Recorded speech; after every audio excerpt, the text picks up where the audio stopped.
welcome to Book Nook, an online book club for kids from the Forsyth County Public Library. I'm Jane Elizabeth and I work at the Hampton Park branch. Today I thought I'd share a few books from the mystery genre with you, specifically puzzle mysteries. These are the kinds of books that you get to discover clues and crack codes and problem solve right alongside the main characters. The first series I've brought is The Mysterious Bebedict Society by Trenton Lee Stewart.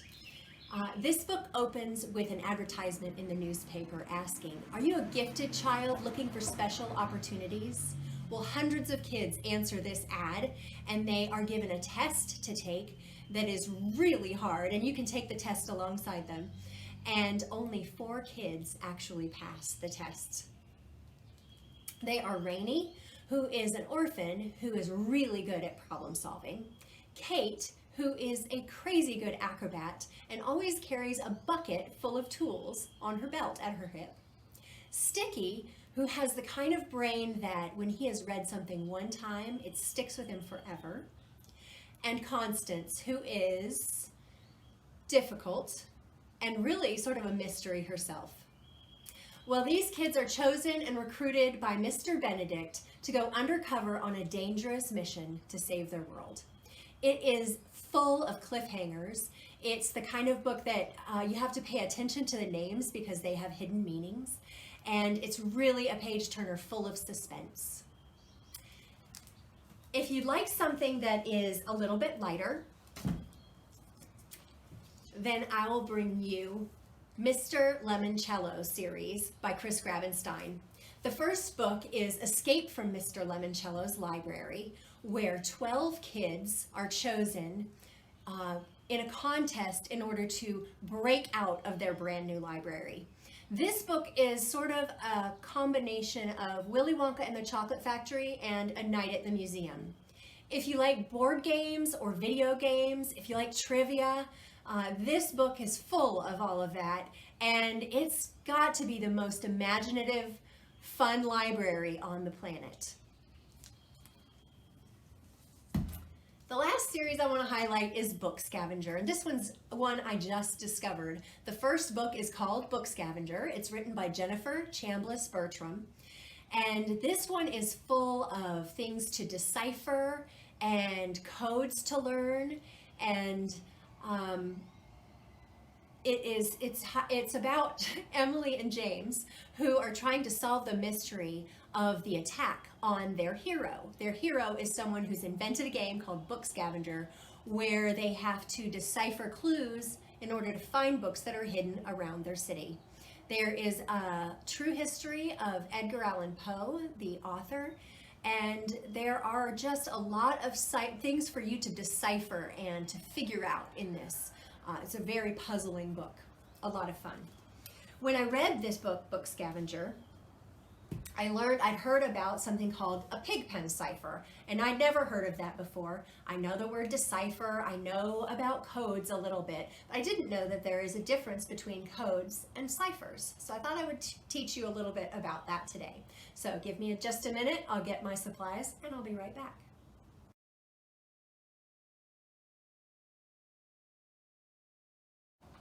Okay, first I'm going to tell you about codes. And you probably know that a code is where you exchange one word for another word. If I slipped you a message in code, it would seem just like a normal everyday message, but you and I would know that some words have been coded to mean other things. For example, if you and I were art thieves and we were planning to steal a particular piece of art from the museum, I might slip you just an ordinary everyday message like this: pick up Jenny's homework and take it to the office. Now, if somebody saw this, they wouldn't know that it was encoded. They wouldn't think anything of it. But you and I would know that we have a code where Jenny's homework actually means the particular piece of art, and the office is where we plan to meet up or drop it off. Okay?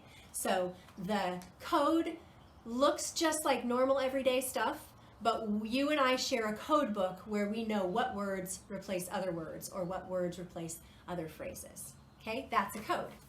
Now, a cipher is different because it's going to trade each letter for another symbol or another letter or even a sound. You know about Morse code. Morse code is actually a cipher. So we have dots that are short and dashes that are long. And that means you've probably heard SOS, where it is S, O, S. And that is 3 short dots for S, 3 long dashes for O, 3 short dots for S. That can be translated through lights flashing or through sound. Well, another kind of cipher that I'm going to teach you about today is called a Pigpen Cipher. And a Pigpen Cipher takes letters and exchanges them for symbols. I'm going to show you a message that I've written for you in Pigpen Cipher, and I will want you to answer my question on our Facebook page or our Instagram page. This is just asking you a simple question. Of course, if you don't know the key to the cipher, then this is just gibberish. Okay, so this is a word with 4 letters. Here's the first letter, and it's been replaced by a symbol. The second letter, the third letter, and the fourth letter. All right? Now, I'll show you the key to that cipher. This is the Pigpen Cipher. You can see that I have a couple of tic-tac-toe boards and a couple of X-shaped boards. Each letter is inside a space of the tic-tac-toe board or the X board, and the letter is going to be represented by the shape of the space that it's in. So an A is actually a shape like this, okay?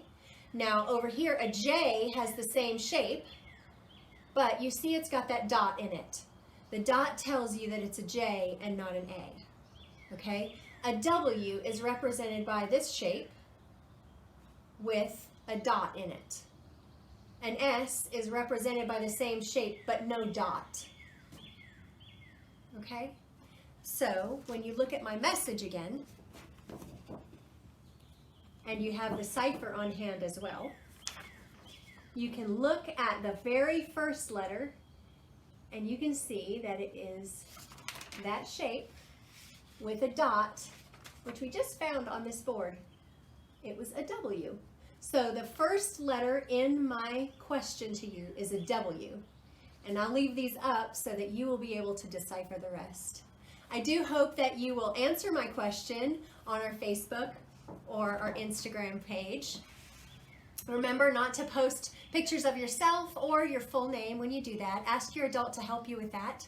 And it's been really good to see you here at Book Nook. I hope we'll see you next time. Take care.